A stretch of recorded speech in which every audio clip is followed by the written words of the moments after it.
En þú hættur í holræsinu. Þú getur ekki mist putta í podcastinu. Nei, það hæpið. Það hæpið. En svo fyndi hvað svona situr í manni. Já, einmitt. Af því ég var bara eitthvað, ég heyri þessu, þetta 20 ár síðan. Já. Ég heyri hana. Og ég man ennþá þetta maður saman frá þessu. Og ég hugsaði að ég get ekki lent í þessu. Ég bara má ekki lent í þessu. Það er ekki að bjóða upp og gæti lent í þessu mögulega. Ég er búin að segja kærastum að við ætlum að örugglega gifta okkur ekkert síðan. Já. En er ekki sömur sem gangur með hringi svona í hálsmennið? Jú, pabbi reyndi það. Svo fekk hann líka einilögun að kett með hálsmennið. Ég bara að segja kærastum að ég ætla ekki að lofa að ég muni ganga með hálsinn, sko. Já. Ég bara árætt með að vera með eitthvað á mér. Já.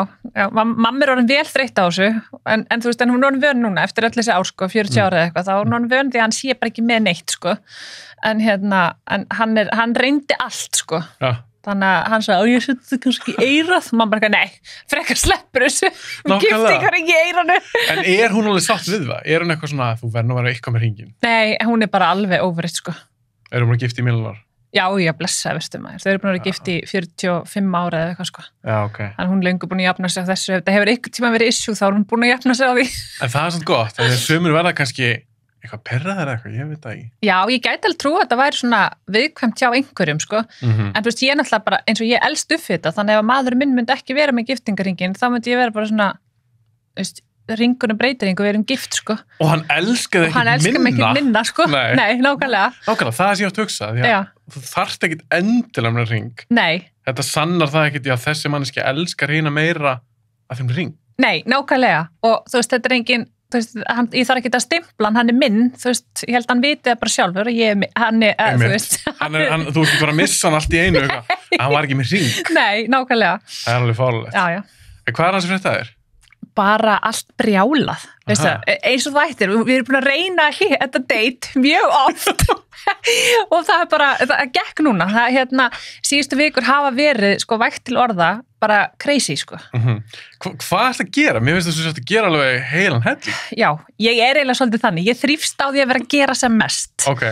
Ég náttúrulega, er að vinna, ég og mamma erum með blómabúð og það er vinnan mín, alveg vinnan mín og svona, mætti segja svona jókasetri mitt, ég kalli þetta alltaf svona jókasetri, það er ekkert áreiti, þú veist, ég er bara í góðum ill með blóminn og er ein í vinnunni, þú veist, ef að mamma er ekki með mér, þannig að það er svona mitt svona, þú veist, þar næja að fókusera mig niður, sko.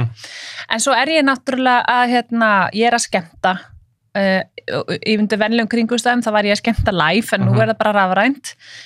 Ég er að detta í svona aflýsingar á K100 og er líka með fastan þáttali þar á hverjum degi sem eru stjörnufréttir og já, þú veist, þetta er bara, og náttúrulega skemmtibransin er náttúrulega mjög vítt hugtak, mjög vítt svona, hann að ég er að veislustýra, kynnir, bara, þú veist, you name it, sko, ég gera það. En er það ekki svolítið dautt í dag? Út af COVID? Sko, það var náttúrulega dáið í 8 mánuði. Til dæmis frá janúar og fram í mars, að þá var ég að skemmta einustu helgi, 5. laugardag, bara, og ég fann eiginlega ekki fyrir því, sko, fyrir en COVID skall á þarna í byrjun mars, að ég var orðin, batterið mitt var að tæmast, sko. Ég bara fattaði það ekki að því að ég var í konstant keyrslu, sko. Og þannig að ég eiginlega, sko, þegar COVID byrjaði, þá var þetta bara svona, þú veist, ég fekk bara smá að hlaða og vera bara heima og þurfti ekki að hugsa að vera eitthvað skemmtilega og finna, sem ég er náttúrulega samt alltaf. En varst það neitt í afslöpun? Ég var neitt í afslöpun, sko. Og þannig að svo náttúrulega bara dói þetta. Þú veist, það færiðu allir ásatíðunar og eitthvað svona fram í maí. Það held allir að COVID er búið í maí. Allir að halda bara eitthvað sumarskemmtun og júní og eitthvað svo leiðis og svo náttúrulega fengum við ágætt sumar en það var lítið að frétta samt. Það var ekkert verið að hendi ykkur skemmtanir, allir bara út kvipin og kvappin í einhverjum ferðalögum og svona. Og þannig að ég var með, sko, til dæmis, ég var fullbókuð í október, bara af árshátíðum sem átt að vera í mars, bara hver einustu helgi, föstudag, laugardag, allir að tróða sér bara á sama staðinn, sko. Já, þannig að ef þessi bylgja ekki komið núna, þá hefur þú verið að skemmta bara fyrir mánuði síðan? Já. Cirka? Allan október mánuð? Já. Þannig að september og október voru mjög þéttir, svo bara á einum degi var bara það bara þurrkaðist út og ég náttúrulega er mjög heppin að ég er í vinnu, þú veist, ég lít alltaf á þetta bara, ég fæ að vinna við allt sem ég elska að gera, af því að ég elska að vera í blómunum með mömmu og svo bara það er eitthvað sem gerist þegar ég fer á svið, þetta er bara þvílíkt kikk og ég hef bara, sem ég var krakki, elska að vera eitthvað í skólaleikritum og með sýningar grei mamma og pappi, sko, guðmengóður, þú veist, það var bara konstant sýning í gangi og pappi með vídeokameruna, ok, þið mátt byrja Eva, þú veist, þetta var svoleið, sko. Varstu alltaf eitthvað sprellandi? Ég var alltaf, sko, að hræðileg heimamyndböndin sem að pappi tók af okkur systurum, sko. En systir þín eins? Ég á 2 systur, eina sem er alltaf í felum, sem bara er ekkert á samfélagsmiðlum og er algjör, já, þú veist, hún fylgist með öllun, hún er algjör risaðilega, sko. Hún andstæð við þig? Hún er andstæð við mig, eldri systir mín, sko, og hún er í lögreglunni og þannig að þú veist, það er kannski skiljanlegt að hún sé ekkit mikið að henda sér í sviðsljósið, en svo er yngri systir mín að hún er ekki svona eins og ég að vilja vera. Hún myndi aldrei setjast hérna með þér, hún myndi frekar standa fyrir aftan myndavélina og vera svona, þú veist, hún er eiginlega svona creative director fyrir mig, sko, og við erum búin að taka fullt af verkefnum saman, það sem að eru bara, þú veist, ég er náttúrulega bara fyrir framan kameruna og hún er hugmyndasmiður með mér og hún er rosa góð leikstjóri, sko. Já, þannig að hún er þess frekar til að vera leikstjóri heldur en leikari. Já. Og það mætti segja, sko, okkar konsept er ég leikarin, sem að gæði allt sem að hún segir mér að gera, lífi, og hún er á bak við kameruna bara, ef þú ert aðeins að snúa þig svona, nei, segju þetta í staðin fyrir hitt, hann að, já, við erum gott kombo, sko. Þetta er mjög gott kombo, skemmtilega að þið eru systur.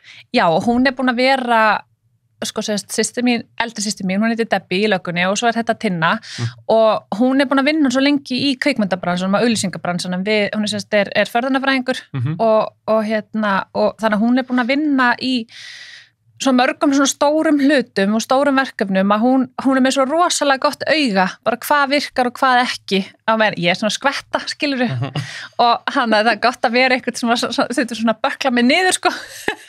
Þannig að þú ert meira svona kannski svona kvadvísari og hinn er kannski Tinna meira svona, er hún skipulagari og já, ef ég myndi setja eitthvað á Instagram sem að hún myndi vera bara, nei shit, þá hún myndi bara, villu taka þetta út núna. Veist, það er bara þannig, en það gerist mjög sjaldan ég veit nú alveg hvað ég er að gera, sko. Og við erum búin að fá, eins og ég segi, mörg svona bara auglýsingaverkefni og núna erum við til dæmis að vinna í kringum MBL bingóið þar sem ég er að með svona sketsa inn í bingo útsendingunni sem Siggi Gunnar stýrir. Er þetta bara á vefnum eða? Já. Hvernig þáttur er þetta? Já, þetta er þáttur, svona bingo þáttur sem er inn á mbl.is og þú getur náttúrulega að spila þetta líka í sjónvarpi Símans á K100 rásinni, held að sé rás 9 já, en annars bara getur þú kasta þessu upp á sjónvarpi og tölvunni og vera að spila í Símanniðinum, sko. En þannig að þú hefur rosalega mikið áhuga að vera svolítið í sviðsljósunni, verið í útvarpi, þú líka verið í sjónvarpi? Já, svo var ég með sjónvarpsþætti sem kom út í apríl í COVID-skellnum þar, allir voru bara heima. Það ferlið byrjaði til dæmis í síðasta, eiginlega runni, sko, í fyrra, sumari í fyrra. Þá byrjuðum við undirbúning fyrir þáttinn og hófum svo tökurnar í október, minnum mig, og þar var ég að lifa drauminn, sko. Það er eitthvað sem ég hef alltaf langað til að vera með sjónvarpsþátt og þetta var bara voru þættirnir Mannlíf og þau hjá Birtingi sem eru Mannlíf og Hús og híbýli og Gestgjafinn að þetta var svona þeirra hugmynd, þeirra konsept og svo var Sagafilm sem sá að framleiða þættina og mér fannst svo gaman að þau vildu fá mig til að stýra þættinum og vera þáttastjórnandi og þau leyfðu mér svo mikið að koma með hugmyndir og input og þú veist, við fengum náttúrulega, gerðum þessa beinagrind öll saman og þú veist, og þetta var náttúrulega þeirra svona baby, en þau leyfðu mér svo mikið að gera mitt líka og vera með hugmyndir og ég og Þór Freysson sem að var framleiðandi þáttunum að við fengum bara svolítið að leika lausum hala og gera það sem okkur fannst passa og svo komið þættirnir Mannlíf út í byrjun apríl, lok mars eitthvað svoleiðis. Og hvernig þættir er þetta? Þetta er eiginlega bara svona mannlífsþættir. Ég var út að hlaupa með Þórarni Eldjárn. Er það ekki? Jú, er það ekki? Jú, er það ekki? Hvað, klipp með þetta út? Þetta er klippið út.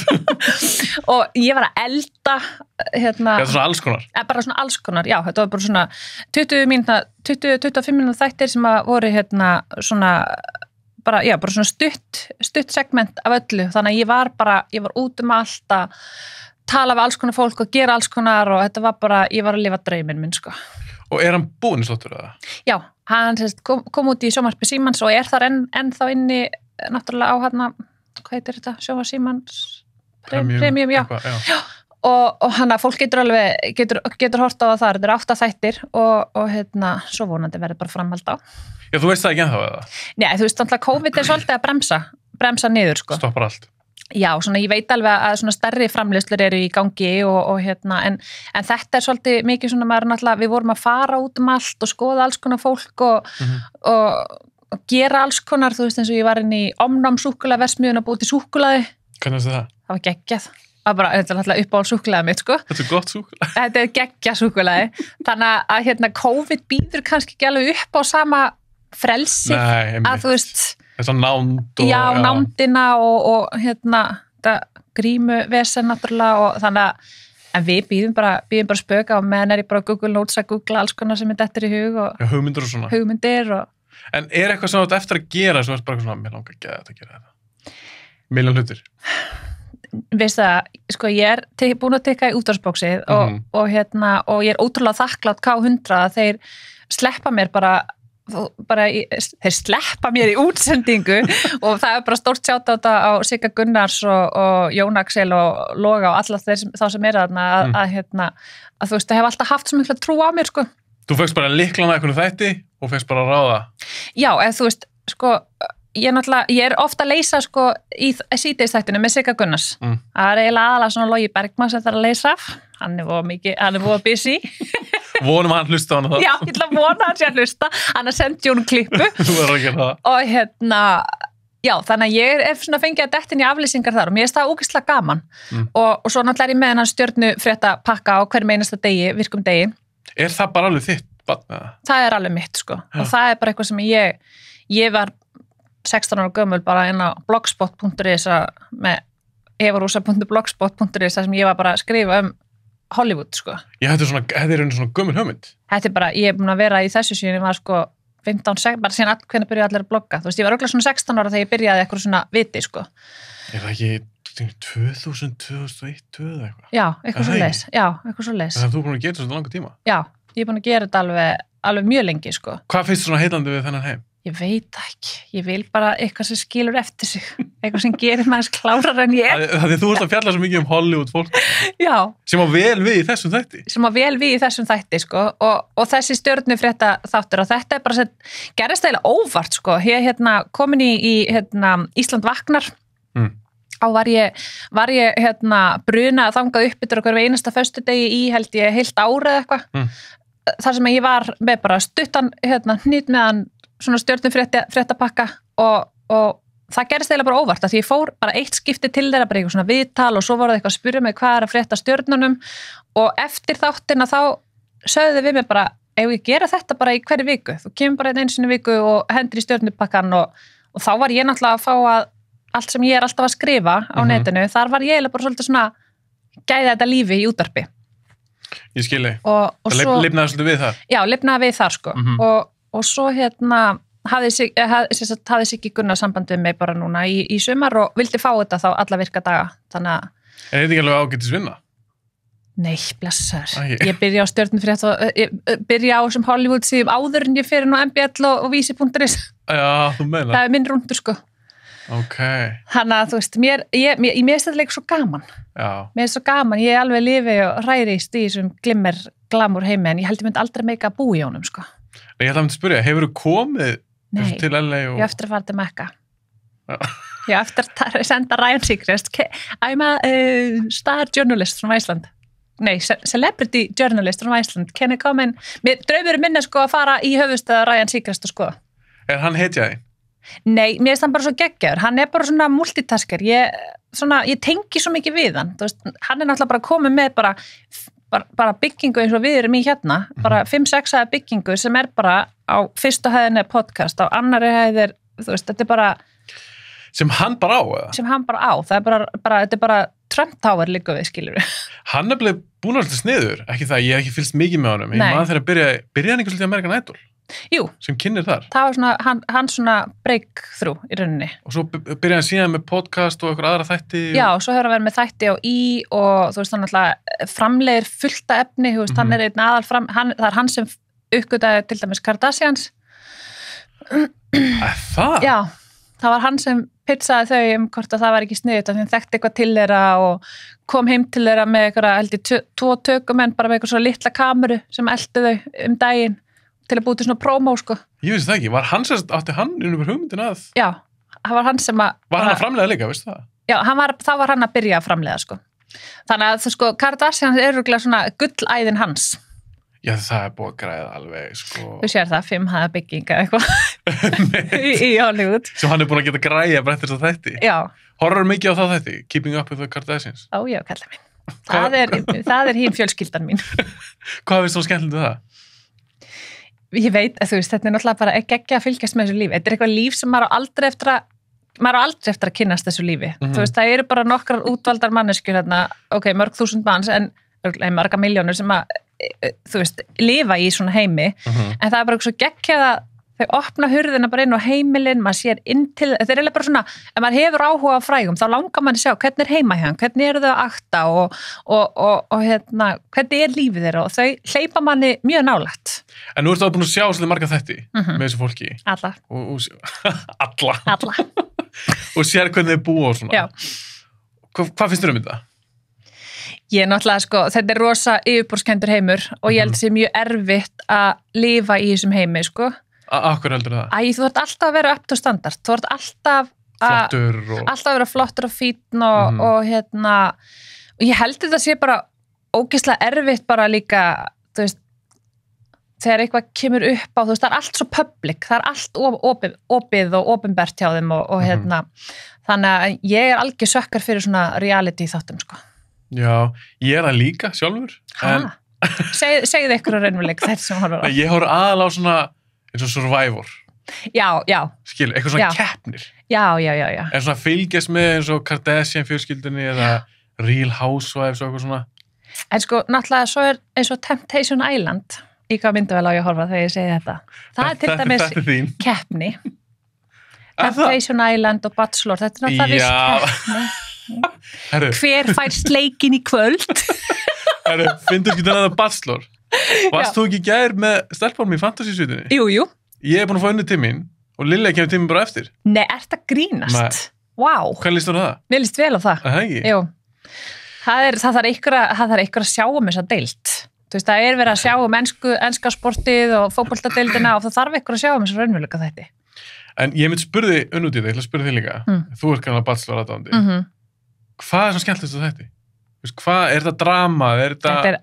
Þú fær allan pakkan, sko. Aha. Þú fær drama, þú fær ástina, þú fær, sko, rifrildi, sko, drama er ekki eins og orðið yfir, þetta er bara rosalegt dæmi sem er þarna í gangi.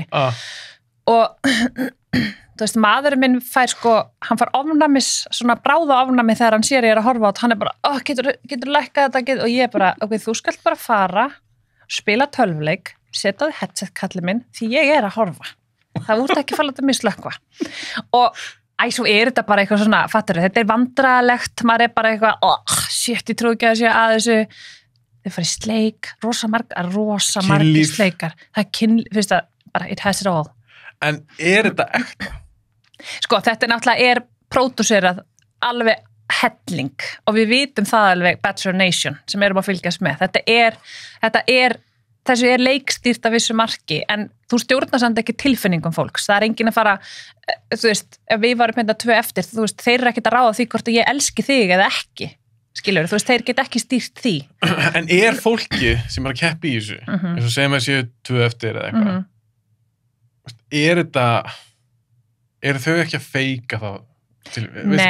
Nei, alls ekki, sko. Þar eru við nefnilega ekki að feika. Þú veist, pródúserarnir, sko, ég er alveg vissum að þeir íta alveg, heyrðu, farð þú núna til hennar og segðu þetta, gerðu þetta, þú veist, þeir eru að trufla svona athyglinna og láta þau gera alls konar, en það er enginn sem feikar ástina, því þú veist, við höfum alveg fullt af happy couples úr þessu, sko, sem eru ennþá gift í dag og eiga börn og allan pakkan, sko.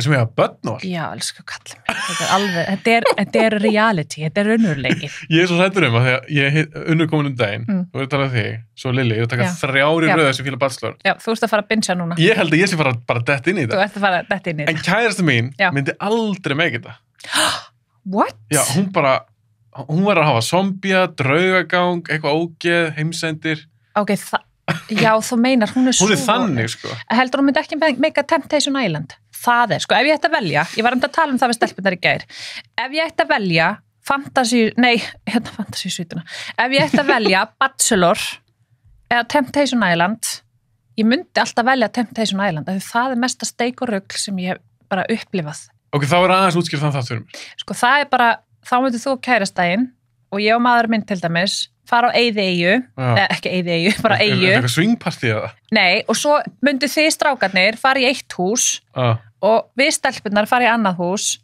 svo fáum þið til ykkar fullt af single ladies, við fáum fullt af single guys og það er vel að reyna á sambandi. Munum við meika þetta er, veist það, þarna erum við að tala saman, sko. Er maður ekki að skrapa botninu þarna? Þú ert að skrapa, sko, þú ert komin í gegnum botnið þarna og ert að skrapa eitthvað sem er fyrir neðan botnin, sko. En þetta er reality TV, sko, ok, ég ætla ekki að segja highest quality kannski, en þetta er rosa quality fyrir auga, það fyrir það sem hafa áhuga á raunveruleika sjónvarpi, þetta er bara legit það besta, sko. Þetta er hljóma fáránlegt. Þetta er geggjað, sko. Þetta er gjörsamlega geggjað. Og hvernig er fólk að koma út? Eru margir að falla? Sko, það var eitt par sem survivaði síðast af held ég 6. Hinnir voru bara, þú veist. En hversu traust var þá sambandi fyrir? Þetta er náttúrulega, sko, heilbrigt samband. Ég myndi aldrei segja við mannin minn, heyrðu, Siggi, veist það er verið að fara að taka einn upp Temptation Island. Við erum alveg nógu sterk fyrir þetta. Fattar, ég myndi aldrei gera það þó ég treysti manninu mínum 150%. Sko, ég fyrsta lagi þá held ég þetta sé viss athyglishyggju í fólki. Já, 100%. Þú veist, það er bara þannig. Og eitthvað svona looking for fame, eitthvað svona, og hugsa örugglega bara svona, ætti geggjað, það er bara að vera að fara með okkur á eitthvað exotic eyju, þar sem að við erum bara að fara að hafa cozy og við erum alveg nóg sterk til að lifa þetta af. Svo mæta bara alla gellunar með sílarana og perfect bodies í sem minnstum fötum og hægt að bara bikini bara hérna með baby oil og eru bara I'm gonna steal your man. Og er allir gaurðin massaðir og svona flott. Já, þetta er alveg elbar. Þú veist, það er ekki eitthvað, þú veist, ugly bird sem fer þarna, sko. En sem þú veit, er þetta ekki aðalega ungt fólk sem fer inn á það? Jú, þetta er svona 20, já, þú veist, svona kannski 25, 25, 29. Það er ekki 35 ára eða 45 eða... Nei. Og það er að sama með, já, þú veist, eins og Bachelor, þeir eru alveg upp í 36, 30, jú, eins og Bachelorettan sem byrjaði núna var 39 ára, sko, en það er fyrsta skipt sem er svona gömul, þú veist, 39 ára ekki gamalt innan gæsalappa. Gömul. Já. Þegar ég hef hort á Bachelor. Já. Sem bara sé einn eða þátt. Já. Og svo fyndi maður svona drullalt yfir þetta. Já. Svo detti ég inn í þetta og ég byrja að horfa. Ég veit það. Og ég bara eitthvað svona, okkur er ég að horfa á þetta? Þetta er geggjað. Þetta er alveg eitthvað skemmtilegt. Þetta er geggjað. En þá er þetta oftast eitthvað tvítugt lið. Já, þau eru svona, sko, þau eru svona 23, sko 21 er til dæmis rosa ungt. Þú veist, það er rosa ungt í þetta. Já, telst það ungt í Bachelor? Já, þau eru svona, svona 20, kannski 21 til alveg 36-7. En ef þú værir, þú ert, hvað ertu komin? 37. Það var í alvörun að hugsa. Maður hættir að pæla þessu eftir okkur. Ég veit það. Þess að ég hef lendið þessu sjálfur. Ég var 37 ára núna bara, nú er ég bara, hvenær var ég? Bara nú í nóvember. Já. Og ég bara, er ég 37? Já, alveg rétt. Já, og þú veist, nei, blessa verður maður. En ef þú værir 25 ára, já. Single, badless, og kem einhvern tíðin, bara, viltu taka þátt í þessu? Bachelor, myndur þú segja já? Örgla. Aha. Já, þú veist, 25 ára, maður einmitt ági neitt og myndi vera bara, já, það er nothing to lose. En værirðu þá Bachelorette eða myndur þú fyrir ekki að vera partur af þessum hópa og konur og reyna að fá Bachelor? Alltaf Bachelorette, sko. Innan ekki að vera í keppni, sko. Ég vil allir sé elda mig. Þú myndir vilja það frekar? En hvort þessi skemmtilega, Bachelorette eða Bachelor? Sko, þetta er eiginlega bara tvennt ólíkt. Sko, ég hugsa alltaf Bachelor, af því það eru allar stelpurnar og það er svo rosa mikið drama, en svo byrjar Bachelorette, það sem strákarnir eru allar að keppa og þá er ég bara eitthvað, ok, þeir eru bara verri en gælutnar, sko. Þú veist, með að við dramatíkina og eitthvað svona. Og eitthvað svona macho dæmi og maður er bara eitthvað svona, sem er svona rosa svona, þetta er bara, þetta er lífið, sko. Unnur sagði Bachelorette. Já. Að ég spurði hann líka út í þetta. Að því hún sagði, ég er svo vön að sjá eitthvað svona konur rífast. Já. En það var svo gaman að horfa á fullt af köllum. Já, ég get ekki ákveðið mig, sko, að þetta hefur sín sjarma bæði. En er ekki ennþá sami kynnir og allt?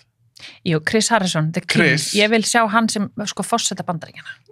Ég veit að hann myndi stýra þessu landi eins og meistari í alvörunni. Finnst það svona flottur? Mér finnst það geggjaður og hann er líka rosa svona, sko, maður heyrir bara aldrei talað illa hann. Hann er bara rosa svona lovable gæi. Það er bara þannig. Hann virkar mér fín. Hann virkar mér fín og það er ekkert ástæðulausu að hann er að stýra þessu. En það er oft með þess að kynna, eins og Ryan Seacrest. Ég held að hann sé búin með American Idol frá byrjun. Já. Er það ekki rétt fyrir það? Og ég meina, það er líka eins og með Miss Universe, keppnina úti, Steve Harvey. Hann er búin að vera frá upphafi kynnir þar, sko, held ég. Ótrúlega hvað sem er endast í svona Já, það er víst þannig út í Bandaríkjunum að þeir eru ef að til dæmis Ryan Seacrest myndi ekki verða kynnir í American Idol, þá eru það rosa sjokker af því að fólk vil sjá bara sérstaklega eins og það gengur vel hann er að gera þetta vel það er allt og riski business af því hann er orðið svo mikið andlit hann er bara andlit idolsins, fólk tengir hann við idoli og þetta er svona, bara, hann er bara vörumerki. Svo líka bara eins og með þetta lið sem er svona kynnar frá stórum þáttum þetta er að fá alveg hellingspening maður. Já, þetta er vel borgað, sko. Já. Við erum bara að fá eitthvað klingið á Íslandi fyrir, sama konsept, skilur en peningarnir úti eru náttúrulega, þetta er náttúrulega bara miklu stærra, allt miklu meira og íktara og allt, sko. Bara miklu stærra. Já. Eins og ég sagði, ég horf á Survivor, hann er búin að vera með bara síðan byrjun. Já. Sá gæi. Hann er ekkert að vera eins og leður í framann. Alltaf okkur eyðeyju og... Nei, ég held reyndar hann sé búin að fara í eitthvað svona... Smá lift og nýttökk eitthvað. Já, ég held það. En er ekki Seacrest búin að gera það líka? Jú, þeir eru ekki allir búin að gera það. Þeir gera það bara vel. Þeir eru náttúrulega með góða lítalækna. En hvað finnst þú svoleiðis? Sko, ég er alveg þar að, ef fólk vil láta að laga eitthvað hjá sér, bara go for it, ef þið líður betur með það. En, en svo finnst mér líka alveg mörkin líka eitthvað staðar, en mörkin hjá sumum eru bara komin á svo allt annan stað heldur en hjá venjulegu fólki. Það hættir að sjá sig eins og það er í spegli. En ég er bara, ég myndi aldrei setja eitthvað út á líta að gera þannig. Ég meina, við erum ekki að dæma. Nei. Alls ekki. En fyrir mér persónulega finnst mörkin liggja alveg eitthvað staðar, sko. En ef þetta, ef fólki líður betur með að tróða alls konar drasl í sig, þá bara do it. Mér finnst bara svo gaman að sjá bæði kallar og konur. Mér finnst svo gaman að sjá fólk eldast. Það er bara svo eðlilegt. Já. Og mér finnst bara svo gaman að sjá bara eitthvað, ég sé eitthvað mynd með eitthvað leikonu eða leikara. Já. Ég er bara eitthvað, hún er ekki búin að gera neitt, en hann er ekki búin að gera neitt. Og hún er bara heldur flott. Já, en þær sem þú ert að sjá svoleiðis eru samt búin að láta gera alls konar. Er það? Já. Er það eyðilega fyrir mig núna bara? Já, þetta er bara, þær eru náttúrulega bara með alls konar meðferðir og dót sem þau fara í, En ekki undir hnífinn samt, heldur það? Nei, ég held að það er náttúrulega til svo mikið, komið svo mikið af alls konar öðruvísi, sem að þú þarft ekki að fara undir hnífinn eða endilega að fá okkur sprautur í þig. Skilur, það er til að það liggi ykkur infrarauðum ljósum og súrefnismeðferðum og allir fjandinn í gangi þarna, sko. Já, ég til þess að tala um því Sölva Tryggva. Já. Þá fórum við að tala um Brad Pitt. Já. Mér finnst hann ógeðslega flottur en þetta í dag. En svo þegar ég horfa á hann, það er bara svona, ég held að ég ekki búin að gera neitt. Nei, ég held reyndar að hann sé ekki búin að, maður sér hann alveg eldast, en ég held líka, sko, hann er náttúrulega búin að eiga bara pínu töff líf undanfarin ár eftir skilnaði með Angelina Jolie og eitthvað. Ég ætla að þekka hann mjög vel, þannig ég veit. Þú þekki Brad? Ég þekki Brad. Já, fannst þér hann eldast við það? Já, mér fannst hann eldast mjög hratt við skilnaðin og svo allt sem að fór í gang þar og eitthvað. Ég held að hann er náttúrulega búin að tala líka um það að hann datt í vínið og hætti að hugsa vel um sig, sko. En hann er greinilega með góð gen. Já, guð, þú veist, ég er alltaf skotin í brat, sko. Þú veist, ég líka og ég gagkynhneigður. Já, sko. hann er geggjaður. Hann er svo flottur. Já, og mér George Clooney líka. Mér þeir tveir eru svona legend í mínum augum, sko. Mér langar að vera vinkona þeirra, ég er alveg þar, sko. Þú veist, ég vildi óska þér vissu af því. If you're watching, guys, I wanna be your friends. En eins og með Clooney? Já. Ég meina, hann er alveg orðinn 50 eitthvað. Já, hann er ekki 52, ég veit ekki náttúrulega. Hann er alveg búin að eldast. Já, hann er alltaf sexy samt, sko. Hann er alltaf flottur. Hann er alltaf flottur, sko. En finnst hann að virka fake? Nei, mér finnst hann ekki virka fake. Þú veist, það eru svona nokkra típur kannski sem hafa ekki, þú veist, hann náttúrulega örugglega hugsar mjög vel sig og fer í alls konar eitthvað, en ég held hann sé ekki að skera eða láta sprauta í sig, sko. En svo held ég líka, sko, hann hefur svo gaman af lífinu, finnst mér. Clooney? Já, þú veist, hann er fyndinn og skemmtilegur og þú veist, það skila sig svo mikið í svona útgeislun hjá fólki líka. Já, það gerir það. En mér finnst líka bara svo, það sem ég finnst flott fólk, alveg sama hvað kynunum talum, mér er svo flott eða eitthvað svona, það er kannski eitthvað með eða aðeins öðru sér nef eða aðeins öðru sér eyru eða whatever. Mér finnst það sjarmerandi. Ég vil ekki að allir séu eins. Nei, ég er alveg þar líka, sko. Og þú veist, og mér finnst alveg mér finnst alveg svona skeri að, þú veist, allar ungu þú veist, eins og dóttir mín, hún er 11 ára gömul skilurðu, þú veist, mér langar ekki að hún verði, þú veist, þegar hún er að eldast að henni finnist hún þurfa að gera eitthvað af því það eru allir að gera eitthvað, þú veist, mér langar að hún embrace bara pínu sjálfa sig og veri bara, ok, vá, ég er bara geggja flott eins og ég er þú veist, ekki fyrir hún það komið með þroska í það, skilurðu, þú veist, það er það sem að mér finnst vera, þú veist, að því að ég ala upp stelpu, skilur, þá langar mig að hún fái bara að vera, þú veist, ekki að hún finnist hún þurfa að gera eitthvað af því að allir aðrir eru að gera það, þú veist, þetta er orðið svo rosa mikið. Hugsaðu út í það þegar hún verður aðeins eldri, því hún fer bara dett í úlingin.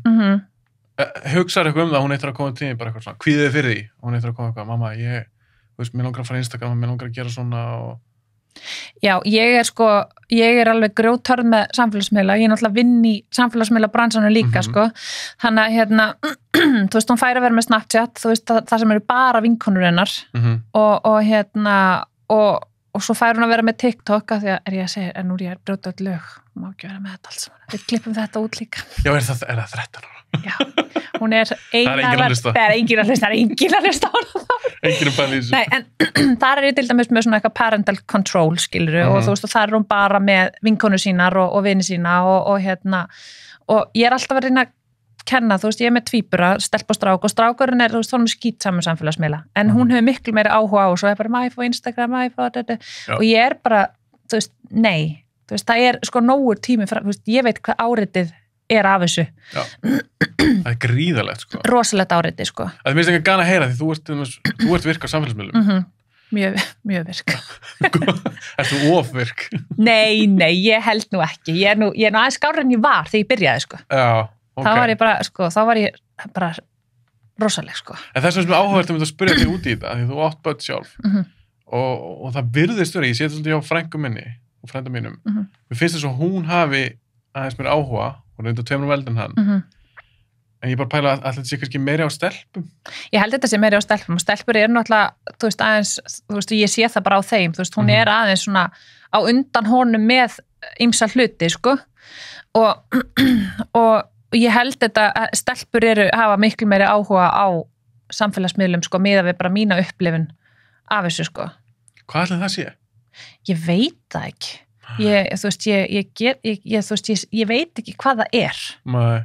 Sem að gerir þetta, en þú veist, ég veit það samt ekki, en þú veist, ef þú pælir í því, þú veist, þetta er eiginlega allt sem er eitthvað svona risar á samfélagsmiðlum, það er yfirleitt stelpur, konur, það eru, held ég, opnari með fullt af hlutum. Já, kannski svona á heildina liti, en svo er þetta með svona risa eins og, er ekki Ronaldo með 280 miljónir eitthvað? Jú, en þú veist, en samt þegar þú spáðir, þú veist, hvað er hann að gera? Hann er ekki að gera neitt, hann er bara með samfélagsmiðla af því það er brandið hans og hann þarf að hendin einhverju næg auglýsinga eða whatever hann er að auglýsa, skilur þú veist, þetta er bara að vörumerkja hann, sko.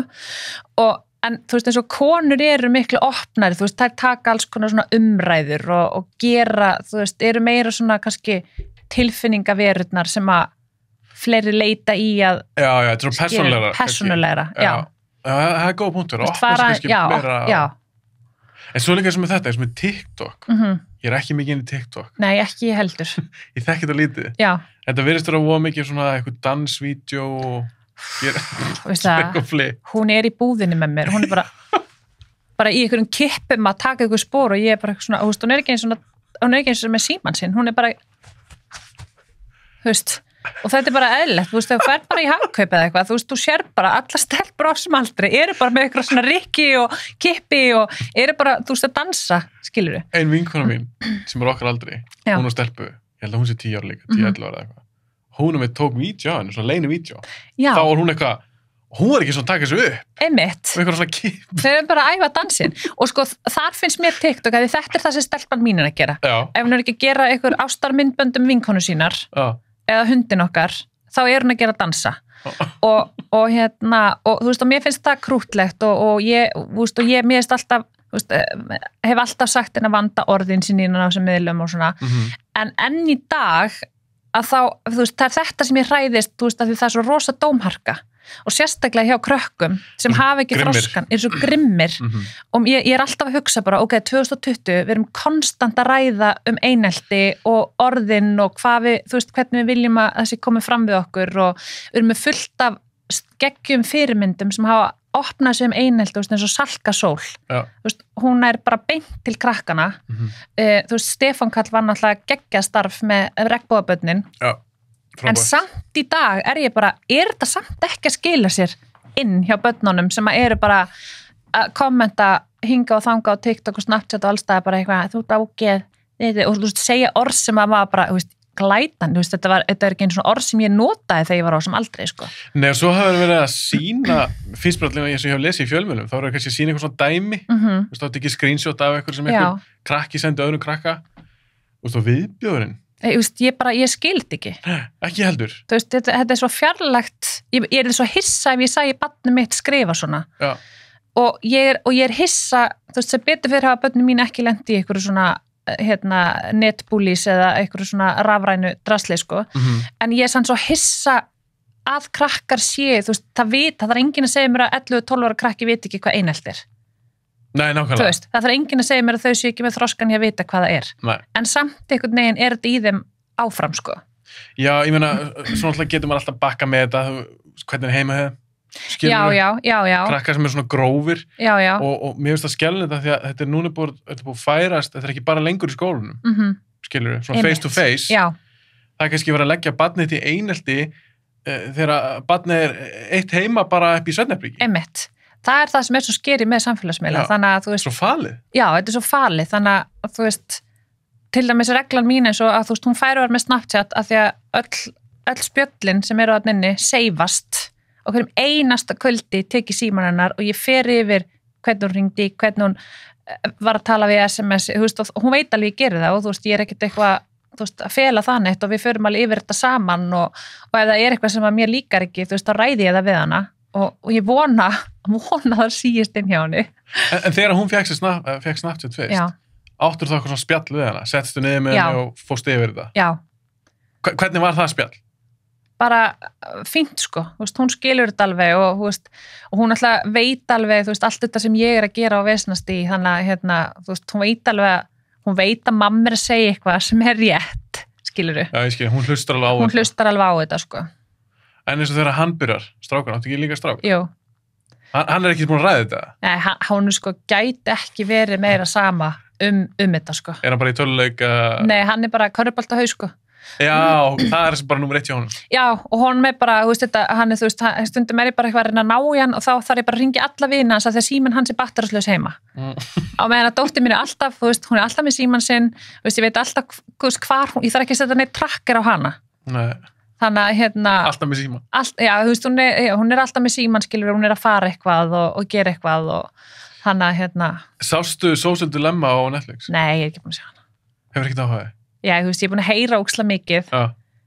En fattaru, þú veist, ég veit alveg ég myndi að horfa á hana og ég veit þetta ógeðslega valid allt sem þeir eru að segja og eitthvað svona og þú veist, mér líður að ég hafi hort á hana að því ég er búin að heyra svo mikið hana og ég veit alveg, þú veist, ég myndi að horfa á þetta og vera bara, oh my god, slökku öllum tilkynningum og allt þetta skiluru í svona 3 daga, svo væri ég bara turn on Þú eru neykslu í 3 daga já, svo myndi ég bara gleyma þessu en það sem ég varst áherslu þessu mynd ég vil ekki það vera mikið út í hana nei. En ég var ekkert eitthvað þegar ég sá hana þá var ekkert eitthvað bara, nei ég trúi þess ekki, þetta svona? Já. Þú veist þetta alveg. Maður veit þetta alveg. En ég er samt alveg á því og hef heyrt umræðan það, mér er alveg ætti að sýna þetta í skólum kannski. Taka verkefni úr þessari mynd. Já, fyrir krakka. Eða úlinga. Já, frá 11-12 ára kannski að búa til eitthvað, láta að horfa á myndina og vinna verkefni út úr þessu og opna þessu augun þeirra, af því það er miklu meira áreiti hjá þeim á þessum aldri og þau eru svona að navigata sig í gegnum þetta allt saman. Í staðin fyrir okkur við vitum alveg hvernig þetta virkar. Já. Ég kem heim á kvöldin og ég er bara stundum bara búin á því eftir daginn, þannig ég slekk bara símanum og ég hugsa bara, ef mamma hringir mig og hringir bara í heimasíman. Já, ég er ennþá með heimasíma. Þegar þú sagðir, ég bara heimasíma, það er orð sem ég ekki heyrt lengi. Ég elska að vera með heimasíma. Aha. Já, mér finnst það líka bara svona vist öryggi, af því að börnin mín eru, eins og svona minn, hann veit aldrei hvað síminn hans er og ef hann er einn heima eða eitthvað, þá veit hann alltaf heimasíminn er þarna. Já, ég skil þig. Já. Ég get ekki hugsað mér á mér heimasíma í dag. Mér finnst það geggjað, En þegar þú varst úlingur. Já.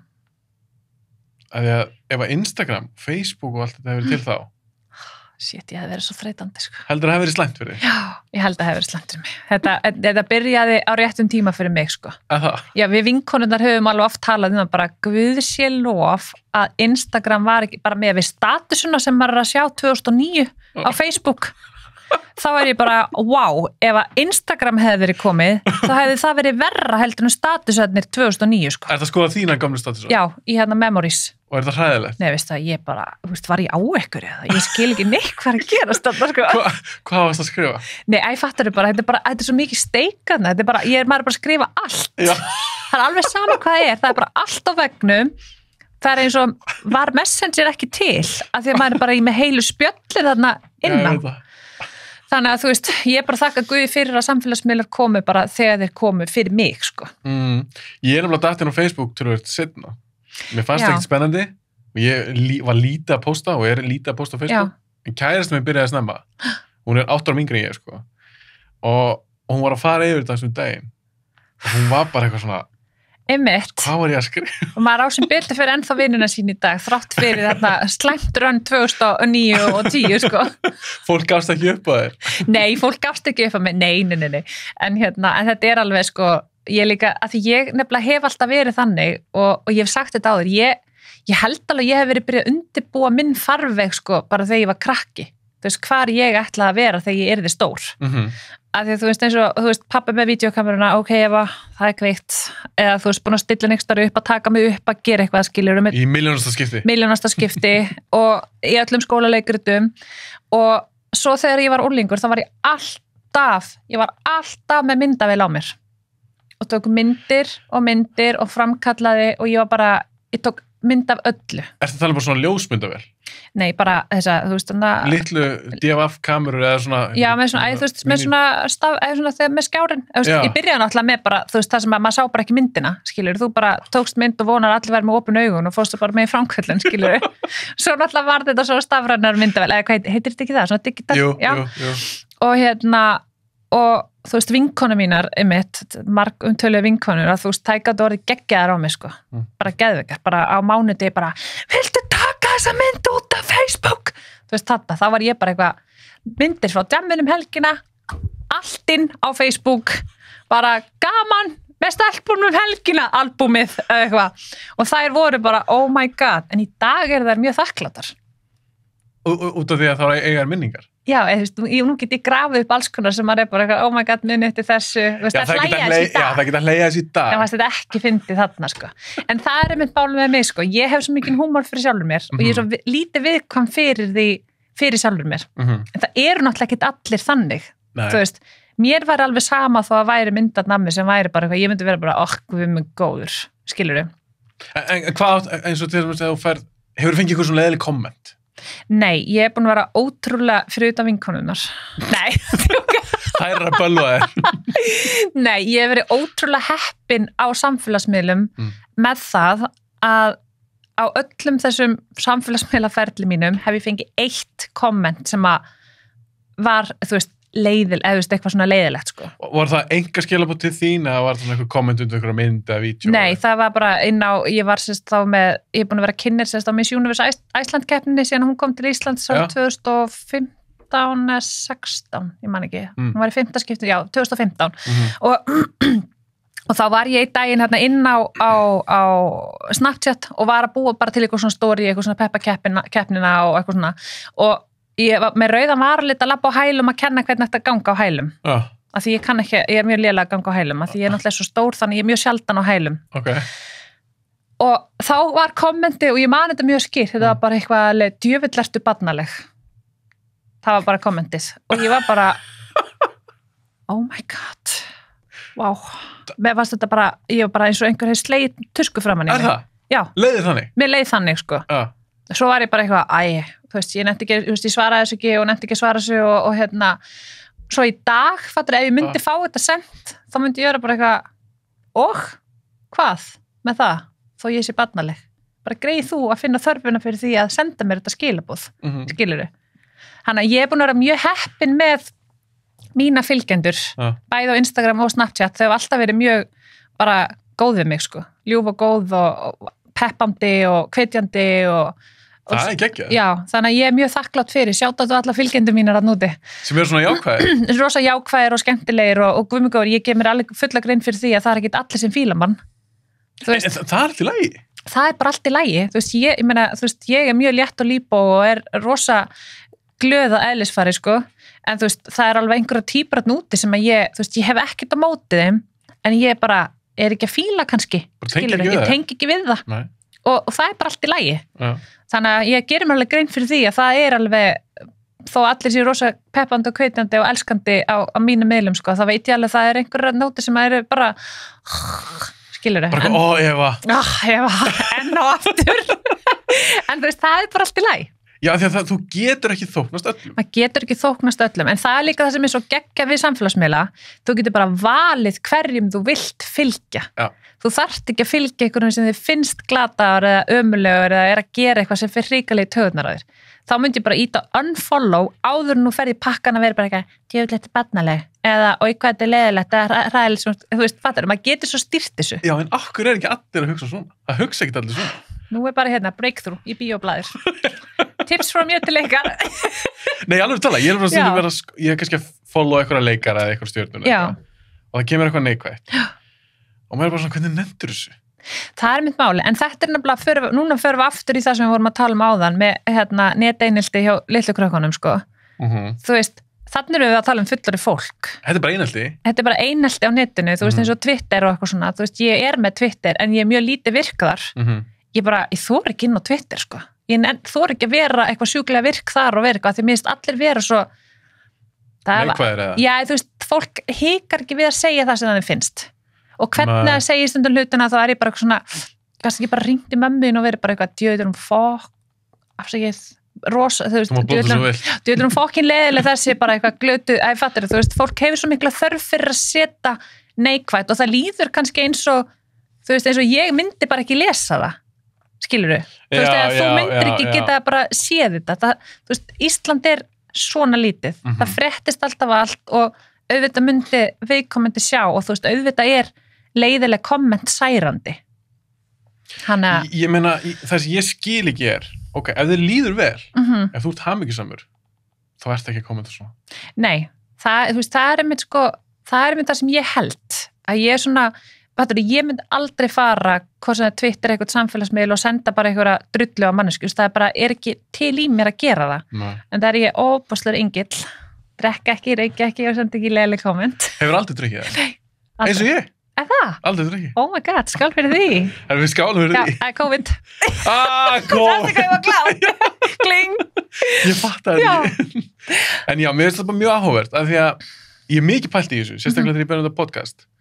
Og ég býð alla velkomna sem vilja gaggrina eitthvað svona innihald þáttarins. Algjörlega. Skilur, það er bara gaman. Uppbyggilega gaggrinni. Já, kannski er ég að segja eitthvað mynd í geggjuð og minnst alltaf að segja, ef fólk segja bara, þú er bara eitthvað glekar, þetta er umölu myndið eitthvað.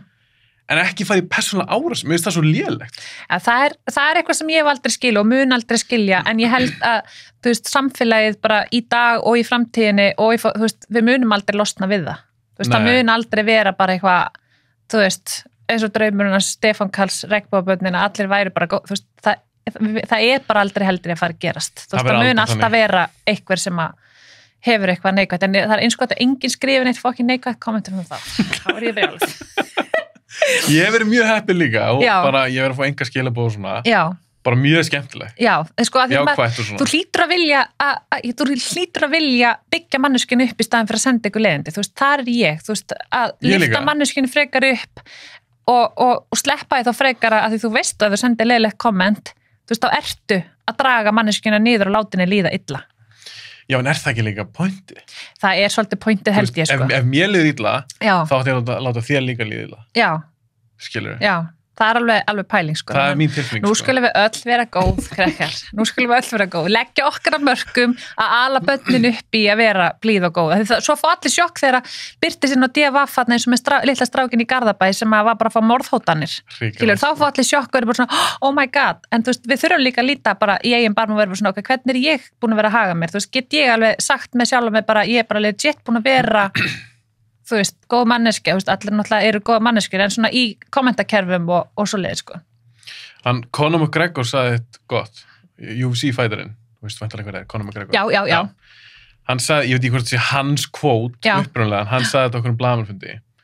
Hann sagði, losers focus on winners, winners focus on winning. Einmitt. Þú veist, mér finnst það bara svo rétt. Já, þetta er alveg rétt, sko. Skilur, þú ert ekki að sjá Michael Jordan komment á YouTube djölda ömeld YouTube-vídeó eða Nei, nákvæmlega. Þú veist, ef þið gengur vel og þú bara sáttur þínu skinni, þá finnur ekkit svona eitthvað þá löngun að vera drulli við aðra. Nei, ég held að við mættum bara öll vanda okkur að vera svolítið glöð og kátt og henda smá jákvæðin út í kosmosi. Já, líka, ef það er eitthvað sem þú fílar ekki. Hætt að horfa á hana þátt, hætt að hlusta, hætt að followa. Þarftu ekki að drulli talandi þátt, nú erum við bíóblæður, Queen's Gambit. Þáttur á Netflix, heitir hann ekki það? Jú. Hvað er góðan langt? Ég er á 3. þætti og ég er hætt. Ok. Þú veist, ég er bara allir á deyjur sem þætti og ég náttúrulega þannig, ég hoppa á lestina og við vöðum úr einu í annað. Það er partur á þættinu. Ok, það er partur á þættinu, því svona er lífið mitt, sko. Svona er skemmti lífið mitt, bara den. En það er gaman. Já, ok. Ok, hvað sér, þú gafst upp? Ég hugsaði bara, ok, það er allir að tala með þátt, þá bara hoppa ég á lestina til að geta verið með, af því að þú veist, þó það sé alltaf brjálega að gera hjá mér, þá hef ég alltaf tíma fyrir sjónvarp. Okay, ég er alltaf up to date með sjónvarp og sjónvarpsþætti og eitthvað svona. Ég byrja að horfa og ég var bara, ok, fyrsti þáttur búinn og ég bara svona, ok, nú fer þetta að trekkjast í gang. Næsti þáttur og ég bara, ennþá að læra þetta golf, þetta skák, horfa upp í loftið og eitthvað, taka pillur og eitthvað. 3. þáttur og ég bara slökka og hægt að horfa en þannig var ég líka verið að velja mér og fó beint yfir á Love Island en meira aksjón þar en finnst þú nefnir þess að þætti? Ok, segðu mér, er ég að missa ykkur? Eru þættirni bara svona? Hei, þú fórst lengur en ég Ok, ég er góða fyrir þér ok, ég held í alvöru en ég var eina mannskjan og Regína Diljá Jónsdóttir, besta vinkona mín, hún var bara, það er ekki hægt að láta það horfa á neitt. Af því hún er alltaf að segja mér hvað ég á að horfa á. Og ég er alltaf, það þarf að vera eitthvað good shit, sko. Já, Þetta er náttúrulega eitthvað good shit sem ég bara ekki að tengja við. Nei, nákvæmlega, þú er kannski ekki að setja sér lélegt, þetta er bara ekki fyrir þig. Nei. Ég er svolítið þar. Ég byrjaði á þessu, allir að pissi í sig. Já. Og ég veist að þetta er skák. Einmitt, maður þarf að og ég var bara eitthvað svona, mér finnst það svona yfir höfu ekkert svakalega spennandi, en ég er alltaf til í gott sjónvarp. Já, einmitt. Og ég hef hort á alls konar þætti, alls konar hluti sem ég hef ekkert áhuga á, en sem hafa verið ógeðslega góður, og ég er bara sokk inn í. Ég gafst upp til fyrsta. Ok, af því ég fór ekki lengra, sko. Nei, ég var nefnilega bara eitthvað alveg, er ég að missa ykkur? Á ég að horfa, en fattur, mér finnst líka bara, ég á ekki að þurfa að horfa 3 þætti til að ná mér. Sammálaður. Þú veist, þetta þarf að ná mér í fyrsta þætti, söguþráðurinn, hvað er að fara að gerast og þarf að vera bara svona að ég sé spennt að horfa næst, ekki það ég sé svona ok, ég ætla að gefa þessu sjens, þetta eru 3 klukkutímar af lífinu sem ég fæ ekki tilbaka. Þetta er svo ég hef heyrt um þætti, eitthvað svona, ef ég spyr, eru þeir góðir? Já, þeir eru góðir, en þú verður að klára seríun á þannig að verða góðir, eða Einmitt. Maður bara svona, Já. Það er klúður.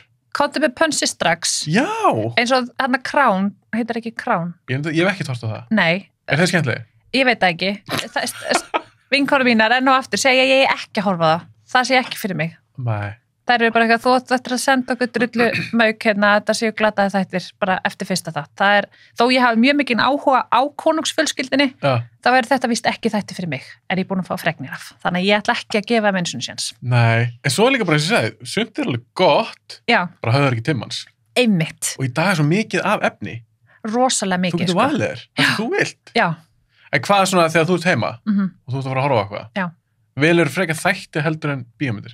Það fyrir bara eftir, sko ég er rosa mikið í þáttum og bara hvort það er raunveruleika þættir eða ekki, bara eða er mikið fólk að kela, framhjáhald, rifrildi, drama, bjartir litir, grípa mig, að það sé svona bjartir litir eins og Queen's Gambit, rosa brúnt allt. Það var bara, þú veist, það er bara litapalettan í þáttunum höfðaði ekki til mín og það var eiginlega svona næstu því bara á fyrstu mínútunum var ég bara, nei, ég get eiginlega ekki gefið þessu sjans út af litunum, sko. Það er ekki litir. En segjum við það eitt, horfður á þetta ein eða með kallinum? Ein. Ok. En sko, ef ég ætti að velja bíómyndir, þá vel ég helst einhverja myndir sem ég get kannski grátið yfir. Og þá ég meina, sko, svona hórgrænja. Mér finnst það geggjaða myndir. Þú veist, Notebook, Me Before You. Ég hef ekki séð hana. Herðu, Me Before You? Já. Er það myndin... Æ, hann er lamaður. Með Emilia Clarke? Já. Er þetta ekki svo mynd? Jú.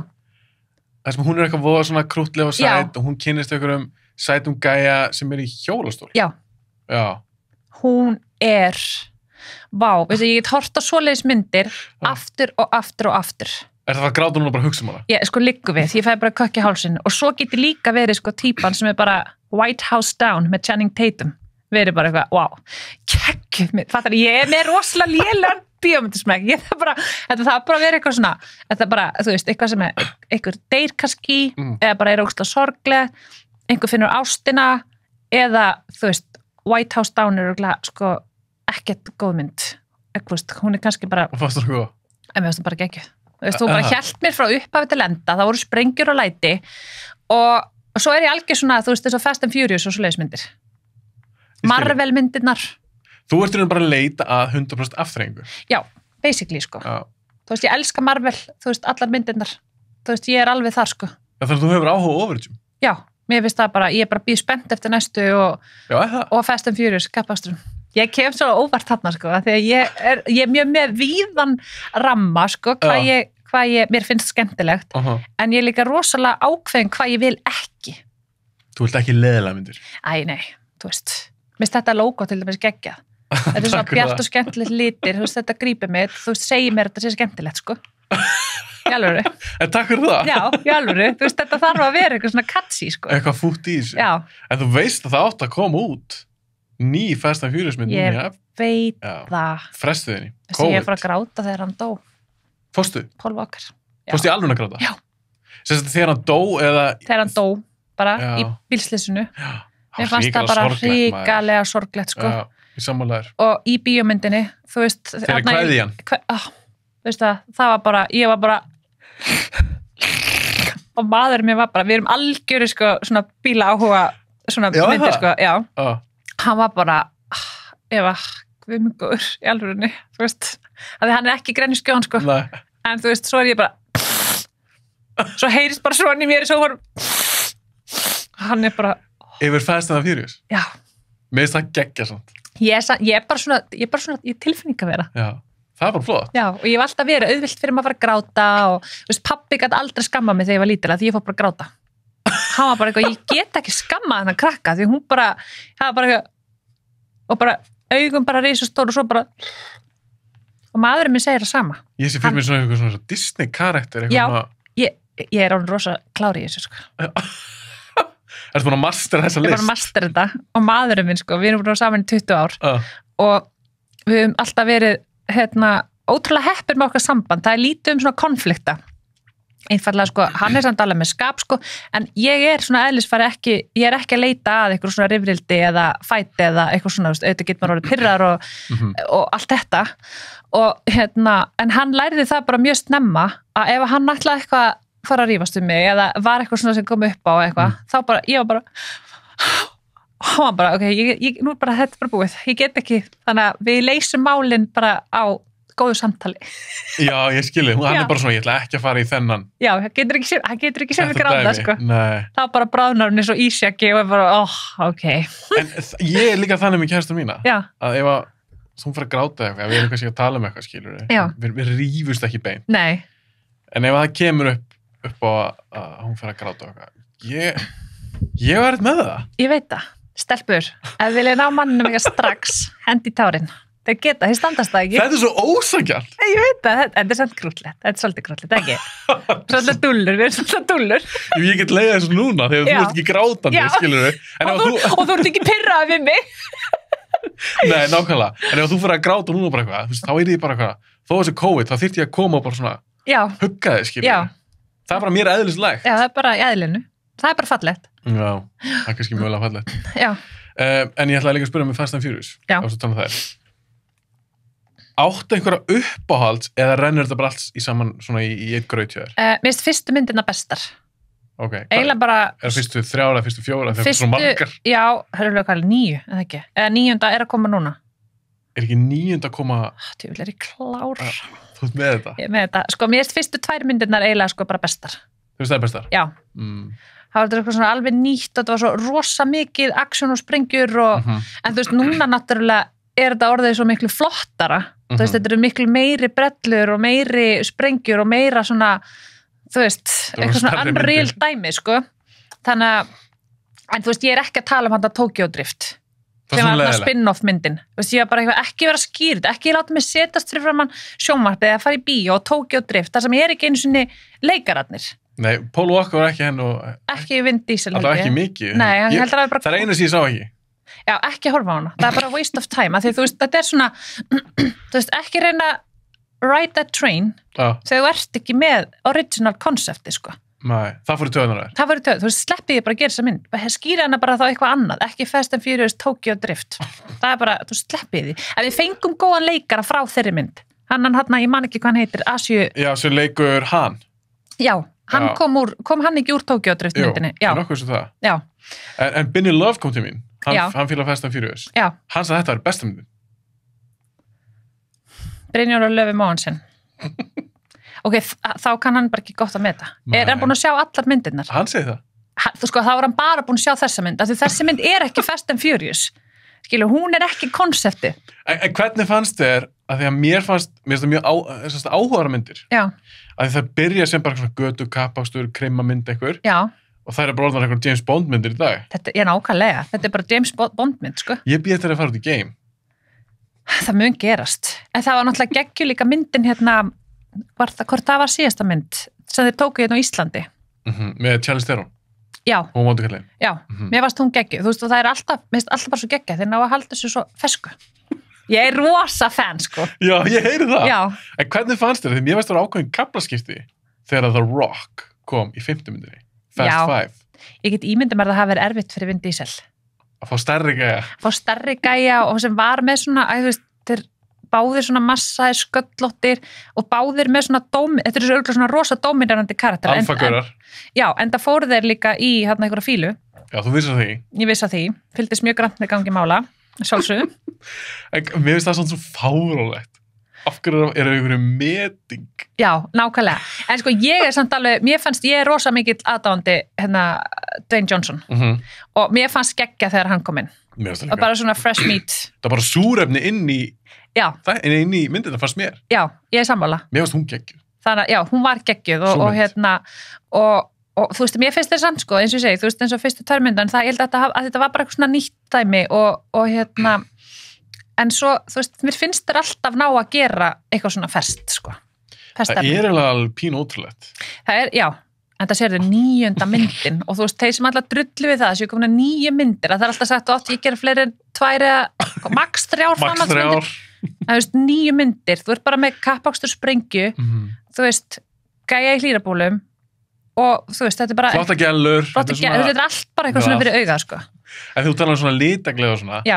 Hún er gríðaleg í Fast and Furious. Ég veit það, en þú veist, ég líka bara, sko, eins og ef Queen's Gambit hefði verið í litum, það er ekki þessari brún, döll lita, mosa lit þarna. Þannig ef hún hefði gerst kannski í Miami í 80s. Já, allan daginn, sko. Það ég hefði bara hort á það. Já. Það, þú veist, það er bara eitthvað við það, sko. En hefur þú séð Ratchet á Netflix? Þættina? Nei. Þeir eru alveg bara svona, þú getur bara að playa það bara búm, lita sprenging. Það? Já. En eru þeir þá góðir, eða? Nei, ég getur þetta ekki það. Nei, ok. Þá slepp ég. Ég er ekki að mæla með þeim fyrir. Nei, ok. En það er svona lita sprengja, sko. Já. En þú talar óverðsmyndir, Marvel og svona. Ertu búin að sjá þetta allt? Ég held það, já. Ferðu svona í bíó? Já, þetta eru bara bíómyndir. Þetta er bara myndir sem að verður eiginlega að fara í bíó. Með hvernig ferðu á svona myndir? Ferðu með kallinum? Já. Er hann mikil aðdóndi líka? Já, við erum bara bæði og við erum búin að ala börnur okkar í þetta líka, þannig að þetta er bara... Góðir foreldrar? Mjög góðir foreldrar, sko. Við leggjum áherslu á það sem skiptir máli. Sem eru ofurhetjur? Já, ofurhetjur. Þannig að þetta er bara, núna er já, við höfum alltaf farið í bíó og svo núna eftir að krakkarnir fengu vita þá, eða svona haft að vita á sig og svona þolumæðið að sitja og svona þá er þetta bara, við bíðum eftir næstu, sko. Já, þannig að fjölskyldan fer á þér? Já, og áður en að krakkarnir fengu vita þá bara, Fast and Furious og Marvel mynd bara komið í bíó, þá var fengið barnapausin. Það er svona geggjað. Já. Ferðu oft í bíó? Ég veit náttúrulega í dag er þetta... Já, ég elska að fara í bíó. Og ég reyna að fara, þú veist, ef það er eitthvað stórmyndir sem koma, það er bara eitthvað við það að fara í bíó á okkur svona myndir sem að, þú veist, eru svona stórar og miklar, maður vill fá þetta allt svona í kringum sig og Þetta er stemming. Þetta er stemming, sko. Já, það myndast líka svona ákveða andurslótt fyrst mér í stórum bíósal, það er hljóðið og líka þegar þú ert að horfa okkur svona flott og góða mynd, þú er með fullt af fólki með þér, fólk sem þú þekkir ekkert. Þetta er ákveðin stemming sem myndast sem þú færð ekki heima. Það er nefnilega málið. Og líka þegar maður er að horfa á svona flotta mynd sem kostar ógeðslega mikið í framleiðslu, þá viltu fá þetta bara alla effektana á þig. Já. En ég á samt erfitt með svona, ég get ekki 3D-myndir. Nei, það er líka svolítið degjótt. Já, er það? Já.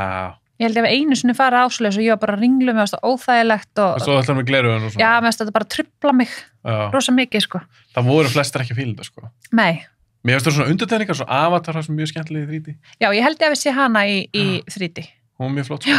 En áttu eitthvað svo upp á alls bíó? Bara almennt bara bíó. Já, bara, þú veist, bíóhús, þú veist, áttu eitthvað, ferðu oftast í Smárabíó eða Egilshöll eða... Já, ég held, sko, ég er náttúrulega í Kópavoginum. Já, þú býr þar? Já, og mér finnst Smárabíó er náttúrulega, þú veist... Bíóð þitt? Já, mætti segja, þú veist, það er bara eitthvað svona, þú veist, þar eða Sambjón í Álfabakka. Þú veist, það fer eftir bara því að þú veist, stundum eru þau ekki með sama myndir í sýningu, sko. Þú fer ekki til Egilshöll? Jú, ef það eru, jú, ég hef alveg farið í Egilshöllina, sko. Ég bara, þú veist, maður nennir stundum ekki að keyra upp í raskat, sko. Nei. Þannig að upp í raskat, þetta er náttúrulega bara stutt, skiluru. En það er líka... Ég bý Mosó. Já, einmitt, það er bara, ég veist, þetta er í garðinum hjá þig líka við, sko. En ég bjó í Grái, já. Þannig að það var nær mér. Já. Aðeins lengur frá núna. Já. En ég býr reyndar út í raskati. Já, true, þú býr upp í sveit. Mosfellsbæ. En ég get sagt þér það, mér finnst Egilshöll svo flott bíó. Ég myndi keyra heldur langt fyrir það, sko. Er það? Já. Sko, ég er ekkert svo kröfuhörð á bíó. Nei. Ég verði að hafa góðan halla, gott sæti, gott, þú veist, ég verði að hafa þetta allt gott. Já, mér finnst eitthvað eins og öll bíóhús séu búin að taka, þú veist... Taka sig í gegn. Taka sig, þú veist, þessu Smárabíó og Sambíó, þú veist, þetta er allt bíó sem eru búin að taka allt í gegn, þú veist, það standardin er svo, þú veist, ég held að Íslendingar, það elska flestir Íslendingar að fara í bíó. Já. Þú veist, við erum alveg svona smá bíóþyrst þjóð, sko. Alveg mjög mikil. Já, þannig að svona núna, þú veist, þá finnst mér, ég er ekkert svo kröfuhörð á. En ég fór einu svona í bíó í New York og það er bara eitthvað svona next level dæmi, sko. Þú veist, eina popp og kók og ég var bara eitthvað að halda á kókinu svona og þú veist, af því að þetta var lítill og þetta var bara 5 lítrar gósi og 15 kíló af poppi og við vorum vinkonurnar 2 bara eitthvað og við hafum kannski getað keypt bara 1 saman, skilurðu, og þar var sama, bara bíósalurinn risastór, sætin risastór, þetta var bara eins og værir bara í luxusalina heima sem við borgar 3 sinnum meira fyrir, skilurðu. Allir Bandaríkjum er allt stór. Ég veit það, og það var gaman að fara í bíó í útlöndum. Ég meitt, gaman að nefna það, því ég farið í bíó út í New York og mér fannst það geggjað. Það eru nokkuð bíó sem ég farið í, nokkuð salir. Mér fannst bara svo skemmtileg upplifun. Já. Af því að þetta er aðeins öðruvísi, en svo fær maður að heyra, ef maður kannski fyrir 2 vikna frí eða eitthvað, allar í bíó. þú getur gert það heima hjá þér. Já, ég veit það. Það er ekki að sama. Það er ekki að sama. Þetta var eins og ég var flugfreyja á þessum tíma og við vorum í stoppi í New York og ég og eina mínu bestu vinkonum og það var einmitt bara svona allir að fara í bíó, allir að eyða tíman með stuttatímanu sem við hafið í New York og við vorum bara eitthvað svona, já, þú veist, að bara geggja að prófa að fara í bíó í útlöndum, við erum að tala um 2 klukktíma, þú veist, við getum bara að fara í bíó í 2 klukkutíma og fara svo kaffehúsa í Molli eða whatever, sko. Dagurinn fer ekki í þetta. Sko. Og mér varst ógeðslega gaman að prófa að fara í bíó í útlöndum, eða þú veist, sérstaklega í Ameríku, sko. Já, mér finnst það mjög áhugavert, en skemmtilega nú gefur smá tenging að því hún tala um Fast and Furious og bíó. Ég sá Fast and Furious 6 út í London. Já. Á þeim tíma, þá fór á ásatíð með vinnunni, og voru eitthvað 2-3 daga eða eitthvað, og fór í bíó á Fast and Furious. Og það var eitt lélegasti salur sem ég farið í. Er það? Já, og þetta var frumsýningar helgi, og miðin var örugglega 3 dýrari. Ég var illa svikinn. En skrítið. Maður hefði haldið í London að væri alltaf på 10. Já, sérstaklega glæný mynd. En ég held kannski að ég leggja meiri í leikhúsin. Ég held það líka. Þú veist, það er miklu meiri leikhúsmenning og svona söngleikja dót og þar, sko. Það er kannski þess að ég fíla ekki London. Ég ætla að segja, ég sakna London svo mikið. Ég held að ég myndi aldrei fíla London af því mér leið bara, mér fannst þetta að vera eitthvað svo venjulegt, skilurðu. Þú veist, mér langaði að fara eitthvað, þú veist, fyrst þegar ég fór þá ég var bara eitthvað svona, ég hafði 0 væntingar og skildi ekki hvað fólk var að tala um að elskaði London. En svo fóru ég og maðurinn minn til London á tónleika og góði vinur okkar býr í London og búin að búa þar lengi. Og hann var bara búin að senda mér lista yfir hvað áttum að gera og svo hittum við hann einn daginn og hann fór bara með okkur út allt svona á staði sem að, þú veist, túristarnir ekki að fara, þú veist, eins og matamarkaður sem svona lókallinn á helgar og svona. Það er þetta skemmtilegt. Já, þannig að hann svona opnaði pínu augun okkar fyrir London og svo fórum við nokkur sinnum eftir það og alltaf í hvers skipti, þú veist, var ég með lista frá honum, hann hafði hvort hringdi eða hitt á okkur eða, þú veist, hitt okkur kannski að veitingastað sem var búin að segja að vera geggjaður sem að maður hefði aldrei dottið í huga að fara, skilurðu. Þannig að ég svolítið honum að þakka að ég elska London í dag. Maður þarf eiginlega að vera með svolítið svona eitthvað svona insider, eitthvað sem leiða mann pínu áfram í gegna, sko. Er það svona, myndur sér upp á sporgi? Áttu eitthvað svoleiðis, upp á stað? Nei, eða þú veist, ég náttúrulega á uppáhaldsland, en það er náttúrulega kannski svolítið augljóst, Króatía og Slóvenía, en já, ég held að London og ég var mjög hrifin að, ég náttúrulega fór alveg margoft til New York þegar ég var að fljúga. Hvernig finnst þér hún svona yfir höfuð, borgin, New York? Rosa overwhelming, sko. Þú veist, ég get aldrei búið þarna, en það er óslega gaman að koma í þetta craziness, en þú veist, maður verður samt svolítið svona dauð uppgefin. Það er svo mikill hraði. Mikill hraði. En svo fórum við til Miami fyrir 3 árum. Saknaði þess að ferðast, maður. Fórum við til Miami, ég og maðurinn minn, og vorum á South Beach. Og þar fekk ég allt eiginlega. Sko, þar vorum við með Ameríku, en samt með, þú veist, þessa latínó menningu sem að ég elska og dans og söng og fjör, mjög litrík borg, sko. Þannig að ég held, sko, að þú veist, náttúrulega South Beach er ekki borg, en ég held að það sé svona, þú veist, það er svona staðurinn svona, ég elska London og ég hlakka ekkert smá til að fara til London, að ég elska að vera það, sko. En ég myndi alltaf velja Miami bara út af líka hitanum. Já, gott viður þarna. Alltaf gott viður þarna og þetta var bara svo sturluð ferð, sko. Þú veist, fórum á körfuboltaleik og þetta er svona hefur allt. Ég keyrði hann einu sinni í gegn. Ég færði til Orlando, hef verið það nokkuð sinnum. Ég var ekki gist í Miami, en við keyrðum hann það, hún er bíl. Og ég var bara eitthvað svona, shit, ég verði að koma hingað aftur, maður. Já, það er svona Miami Vice feelingur þarna líka. Já, það er eitthvað töffum.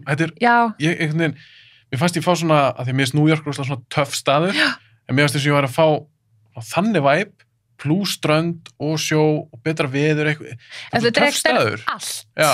Og þú veist, og við vorum á hóteli sem var bara rosa miðsvæðis og var svona Miami Vice, sko, feelingur inni, þú veist, innrétta þannig að, þú veist, þetta var alveg bara, þetta er bara geggja, sko, þangað langar mig fara aftur. Þetta er bara heldur töff borg. Já. Og svo elska ég svona hop on og hop off bus. Já, ég veit, svona túrista dæmi. Já, þú veist, við fyrir alltaf í svoleiðis þegar við erum að fara eitthvað svona nýjan stað, af því þú veist, þá bara er maður bæði að, þú veist, að rúndum og sjá alls konar hluti sem maður hefði ekkert fattað að sjá og einmitt svona hoppa út á stöðum sem manni finnst svona, já, ok, þetta er geggjað, eða svona, já, ok, þetta er ekkert svo geggjað, fyrir bara aftur rútun og hoppmögstar annar staðar af, sko. Sér, bara að tala svo mikið núna útlöndum, maður er bara svona... Ég veit það. Bara djöl, maður gerir sér ekki almennilega grein fyrir hvað maður er búin að sakna þess. Nei, engin veit hvað átt hefur fyrir mist hefur. Þetta er bara það, sko. Algjörlega, og ég vona svo innilega að við getum kannski fara að ferðast almennilega vonandi næsta ári. Fyrir en seinna. Og þá ég nenni ekki samt að vera með grímarstaðar og finnst það ekki spennandi? Nei, það ég er alveg sammálaður þar, sko. Það er ekkert spennandi? Það er ekkert spennandi við það, sko. Nei. En maður myndi alveg láta sig hafa það. Það er það ekki. Ekki maður væri reyndar, ég held ekki þetta væri erfitt að maður væri að fara til Tenerife, eitthvað svona svona rosa heitan stað, sko. Bara, Jesús, sko. Já. Bara kapna. Ég set upp og fer í bónus í Íslandi og ég er bara eftir 20 mínútur. Já, einmitt bara. Ég meni, ég skil alveg praktíkin að baka þar með grímu. Já, já. En mér finnst þetta ekki þægilegt. Þetta er ekki þægilegt, sko. Skilurðu? Ég er samt búin að venjast þessu aðeins betur heldur en í byrjun, sko. Þegar ég bara, mér leiðum sem ég væri bara að líða yfir mig, sko. Já, en svo sem það líka. Fólk hefur sagt um mig eitthvað, hvað, hætt að væla, þú venst þessu. Ég vil ekki venjast þessu. Nei, maður vill ekki venjast þessu, sko. Mér finnst þetta bara skeri. En svo, þá hendur maður bara í eina litabombu og hugsa bara, ok, þú veist, við erum búin að þrauka allan enn tíma, þú veist, það er vonandi ekki mikið eftir með að við fréttir sem maður er að heyra bóluefni. Vonandi. Þú veist, þannig að, þú veist, þetta er smá, en sko, mér finnst bara þetta ári ekki teljast með. Mér finnst þegar við ætlum að fá að vera aftur 36, því að 37 telst ekki með, því við erum ekki búin að gera, skilur við, þú veist, við erum ekki búin að maður er ekki búin að upplifa neitt, að gera neitt. Þetta er búin að glata ár. Já. En hvernig heldur þú að, því nú er ekkert langt í bara áramót, þegar nú taka upp núna þennan það, hvað heldur þið að hugsa um, bara svona tilbaka, þegar þú hugsa um 2020, hvernig lítur á þetta ár? Sko, mér finnst þetta að hafa kennt manni rosa mikið, þú veist, ógeðslega klísjulegt, bara, þú veist, að vera bara þakklátur fyrir, þú veist, það sem maður á og þú veist, og heilsuna og ég held að, þú veist, allir sem er búin að hugsa ekstra vel, eða vonandi, þú veist, allavega það sem er í kringum mig, eru búin að hugsa ekstra vel sjálfan sig og heilsuna og þetta er búin að bremsa okkur svolítið af. Já. Bara, þú veist, þessu keislan sem ég var í, þú veist, þú veist, í byrjun árs, skilur, þetta bremsaði mig svolítið niður og ég var bara svona, vá, ok, þú veist, þetta 8 mánaða breyk var bara geggjað, sko.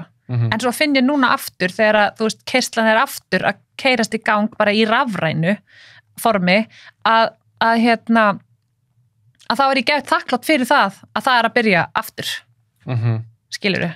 Ég er búin að hugsa svo mikið um þetta ár. Það er bara svo búið mikið í gangi, samtíðin er ekkert mikið í gangi. Nei. Þetta er bara eitt stór hlutur. Já. Sem bara svona skuggi yfir allir jörðinni. En það sem ég búin að áttum á er, eins og þú talar kannski ekki taka svo sjálfsögum hlut og svona. Bara eins með þetta, að geta hort framan í fólk, taka höndina fólki, faðma fólk. Já. Það finnst mér, að ég er rosa knúsari, sko. Ég líka. Og mér er bara hrikalegt að ég hef ekki getað tekið í spaðan á þér Mér finnst þessi sér dónulega. Já. Skilur. Nákvæmlega. Mér finnst það rosalega skrítið. Já. Og líka sem með það allir með grímur. Ég verða að sjá bros og skilur. Ekki móðgast ef ég hitti því í bónus og fatt ekki hver þú ert, sko. Af því ég labba á alla sem ég þekki og er bara kannast eitthvað við þessu augu, ég er samt ekki alveg að fatta hver þetta er, þú veist, þá er þetta kannski bara mamma liggur við. Þannig að það skiptir rosalega miklu máli. Já, ég líka misti smá heyrnina, líður mér, sko. Af því ég les greinilega varir mjög mikið. Já, en þú missir það alltaf þegar allir með grímu. Ég segi það, þú veist, þannig að, þú veist, fyrst þetta var, þá var ég alltaf, hvað segirðu? Þú veist, ég greinilega, ég áttaði mig á því að ég nota greinilega Heyru illa á... Nei, alls ekki, ég heyri mjög vel. Nú. Ég bara, fattar þú veist, gríman er komin fyrir Já, og þá sé ég ekki varirnar á fólki og ég fattaði bara svona, ok, ég er greinilega að lesa varamál á sama tíma og ég er að hlusta, þú veist. Já, bara svona ómeðvitað. Ómeðvitað, sko. En svo líka sem það, maður lesum ekki andlit. Já. Og þegar við erum með þessa grímu, þetta er svo ópersónulegt, þetta er svo kallt. Ég veit það. Og líka bara nánd við annað fólk. Ég er að sjá þetta bara í kringum mig, sérstaklega eldra fólk. Þú veist, þetta er bara stútaði. Þetta er alveg, já. Einangrunin. Já, þetta er mjög erfitt, sko. Þetta er bara sorglegt. Já. Ég sakna gömlu tímana. Og ég sakna það líka og sík hvað verður gaman þegar við verðum hérna eins og beljur á vorin bara, það verður ykkur veisla sem fyrir í gang þegar þetta er búið, sko. Já, ég með, einn kunningi minn, hann sagði bara, þetta verður hundleðilegu vetur, svo verður bara partí næsta haust. Nákvæmlega. Ég hlakka mikið til. Þá erum við 9:37 aftur. Þetta telst ekki með. Allir með að mínusa 1 ár frá. Það segi ég. Við segjum það var mínusa 1 ár frá hér í Bíóblaður. Við eigum þetta inni. Já. Heldur betur. Það er illa að sleppa þér, Eva. Ok. Þetta er búið ógeðslega gaman. Takk fyrir sömuleiðis. Ég veit að þú var í vinnunum núna. Já, ég er alltaf í vinnunum, svo er ég bara skemmta í kvöld. Alltaf nóg að gera hér. Það er nóg að gera. Takk hérlega fyrir að koma. Takk fyrir að fá mig.